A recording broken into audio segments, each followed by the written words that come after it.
여러분 반갑습니다. 단칼에 끝내는 각진대 약수형 논술 수학의 추선진입니다. 여러분이 아시다시피 각전대 논술 참 쉽다라고 생각합니다. 많은 친구들한테 물어보거나 인터넷에 올라온 글을 보면 다 하나같이 하는 얘기는 각전대 약수형 논술고사는 너무 쉬워요. 이 말이 가장 많습니다. 그런데 시험이 끝나고 나면 과연 쉬웠을까요? 여러분 가천대 논술을 전형으로 약 900명 되는 인원을 뽑습니다. 그리고 작년 기준 지원자는 23,000명이 조금 넘어요.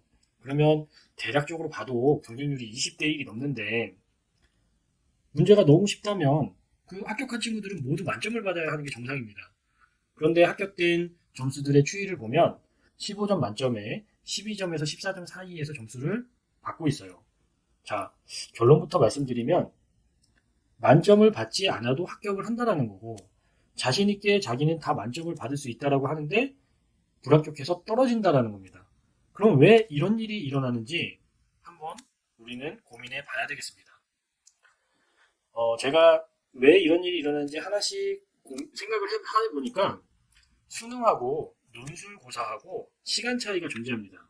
올해 수능일은 23년 11월 16일 목요일이고 논술고사는 23년 12월 27일 월요일 또는 12월 28일 화요일입니다. 10일이 넘는 기간에 공백이 생겨요. 여러분, 그 중간고사나 기말고사 보고 나면 어때요? 다음날 시험 관련된 내용들을 싹 까먹죠? 수능도 마찬가지예요. 이 정도의 시간이면 정말 많은 것들이 증발하고 남을 시간입니다.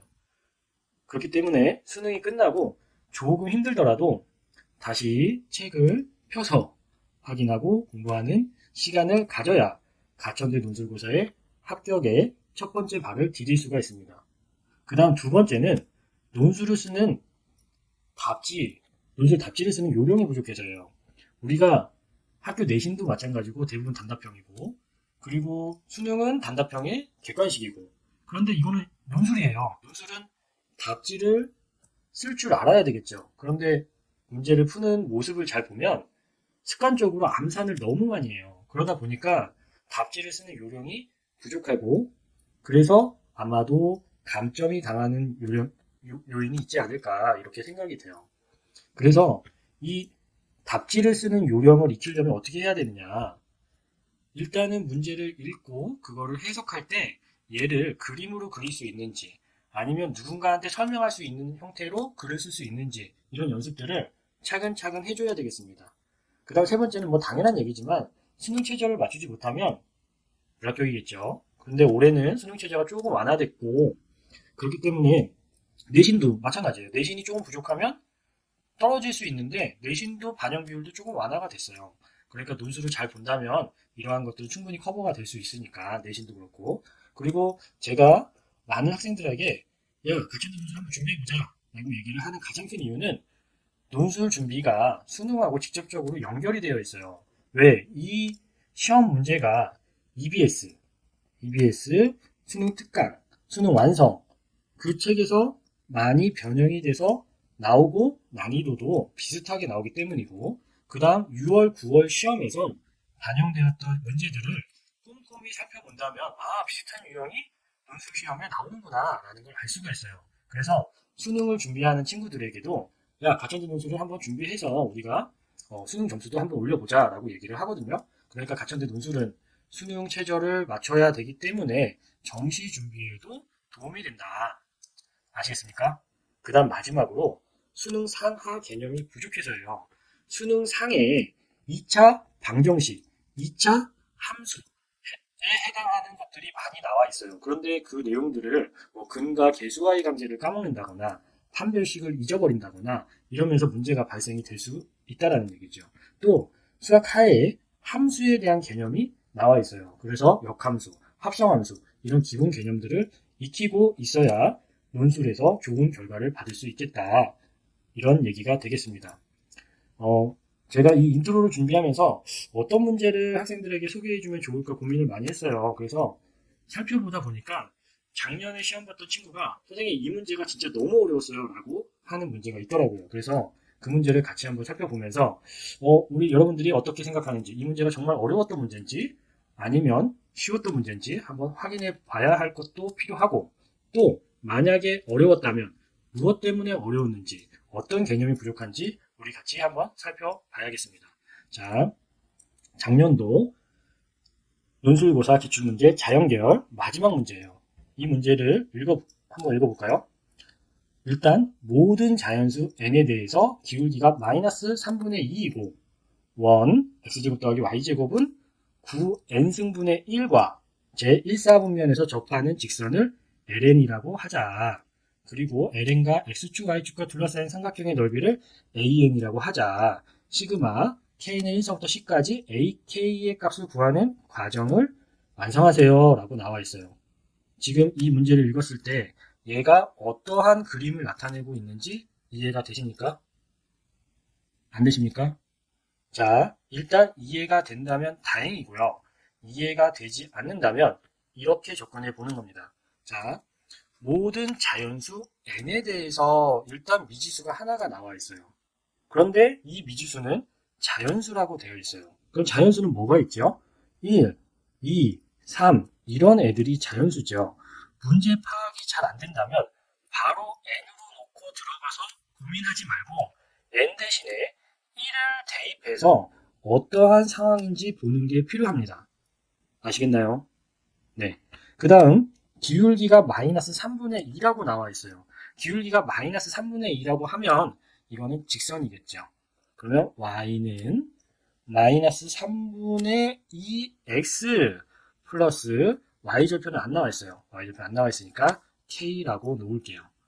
이해되시나요? 그 다음 원이라고 나와 있는데 이 원에 x제곱 y제곱이라고 되어 있으니까 중심좌표가 어떻게 되나요? 0,0이죠. 됐습니까? 그 다음 9분의 1의 n승, 요거는 반지름의 값을 나타내고 반지름이 3의 n승분의 1이 되겠네요. 자, 여기서 살펴보니까 n이 반지름하고 관련 있네요. 만약에 여기서 잘 이해가 안 된다면 n에다가 얼마를 대입해요? 1을 대입해서 반지름이 3분의 1이구나 이렇게 잡고 들어가는 겁니다. 그러면 1사분면에서 접하는 직선을 ln이라고 하자. 어떤 직선? 바로 위에 있는 이 직선. 기울기가 3분의 마이너스 3분의 2이고 y절편이 k인 직선을 얘기하는 거겠죠. 여기까지 이해되십니까? 그러면 이거를 밑에다가 그림으로 한번 그려볼게요. 자, 원이 있어요. 중심은 0,0이에요. 그리고 반지름은 우리가 얘를 1이라고 놓기로 했으니까 반지름은 3분의 1이 될 거예요. 이해되시죠? 그 다음 직선이 여기서 1사분면에서 만나는데 기울기가 마이너스 3분의 2라고 했어요. 한 점에서 만나는 게 접선이죠. 그러면 이 접선의 방정식은 y는 마이너스 3분의 2x 플러스 k가 되겠네요. 여기까지 괜찮으십니까? 그리고 문제를 다시 한번 읽어보면 얘는 L1이 될 거예요. 왜? n 대신에 1을 넣었으니까. 이해되시죠? 그리고 1사분면에서 접하는 접선 L1을 그렸고 X축과 Y축으로 둘러싸인 삼각형 이렇게 얘기하고 있어요. 그러면 여기서 삼각형 보이십니까? 네, 삼각형이 어떻게 생겼죠? X축과 Y축, 요 X축과 Y축, 그 다음 접선으로 둘러싸인 삼각형, 요거의 넓이를 AN이라고 합니다. 이 부분이 A1이 되겠네요. 이해되십니까? 그러면 이거를 풀기 위해선 우리가 필요한 건 X절편하고 Y절편이 되겠네요. Y절편은 K가 되겠고 X절편은 X에다 0을 집어넣으면 되죠. 그죠? 맞나요? 아니죠. Y절편은 X에다가 0을 집어넣어서 구한 Y값. 그죠? 그 다음 X절편은 Y에다가 0을 집어넣어서 구한 X값이 되죠. 자, Y에다 0을 집어넣어 볼게요. 0은 마이너스 3분의 2X 플러스 K가 돼요. 3을 곱하고 넘겨서 2X는 3K가 되네요. 그럼 X는 뭐가 돼요? 2분의 3K가 됩니다. 이해되죠? 여기가 2분의 3K가 돼요. 그럼 여기 넓이는 어떻게 되나요? 2분의 1에 x 요 길이 2분의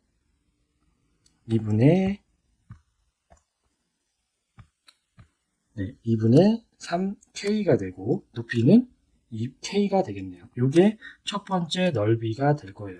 첫 번째 넓이 이거를 우리는 A1이라고 했어요. 이해되십니까? 자, 문제를 다시 읽어보면 기울기가 우리가 지금 1인 걸 구했지만 여기 박스 안에 있는 1번, 2번, 3번, 4번을 채우는 게 우리가 할 일이죠. 그러면 여기서 기울기가 요거이고 원에 접하는 직선 ln의 방정식은 이거입니다. 자, 우리 ln은 구할 수 있을 거예요. 그럼 ln을 어떻게 구하는지는 ln을 구하고 나면 판단하기가 조금 좋을 거예요. 그죠? 그러면 L1을 구하는 거를 연습해 보겠습니다. L1을 구하려면 뭐가 필요할까요? 접선이에요. 원하고 원이 있고 접선이 있어요. 그러면 한 점에서 만나고 그러면 어떤 거를 이용하죠? 첫 번째, 판별식을 이용하는 방법이 있어요. 이거는 식이 조금 복잡해요. 하지만 원에서도 쓸 수 있고 2차 함수에서도 쓸 수 있고 2차식에서는 쓸 수 있기 때문에 조금 간단하게 풀 수 있는 내용이 됩니다. 그 다음 두 번째는 점과 직선 사이의 거리가 뭐랑 같다? 반지름과 같다. 점과 직선 사이의 거리는 루트분의 절대값이고요. 이게 반지름과 같으니까 이 식을 이용해서 풀면은 조금 더 간단하게 풀 수가 있습니다. 그 다음 세 번째 마지막으로는 기울기가 주어질 때 뭐가 있어요? 접선의 방정식 공식이 있어요. 이 세 가지 중에 하나를 이용해서 풀면 됩니다. 아시겠나요? 그래서 문제를 푸는 거를 어떻게 한다? 계획을 세워야 돼요. 어떤 걸로 풀었을 때 내가 조금 더 쉽게 접근할 수 있는지, 내가 알고 있는 공식은 무엇인지, 아니면 어떻게 그림을 가지고 표현해서 도출해 낼 것인지, 네, 이런 것들을 하나씩 고민하고 이해하고 우리가 어쨌든 씻고 보고 맛보고 하면서 가천대 논술을 씹어먹어 봅시다.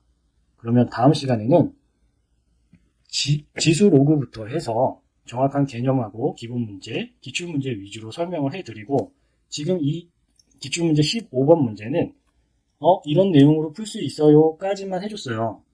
우리가 뒤에 있는 기본 문제, 연습 문제들을 다 풀고 나서 최종적으로 기출문제 풀이가 있을 겁니다. 그때까지 이런 기본 개념들을 익혀서 가지고 있으시길 바라겠습니다. 그러면 여기서 첫 번째 인트로를 마치겠습니다.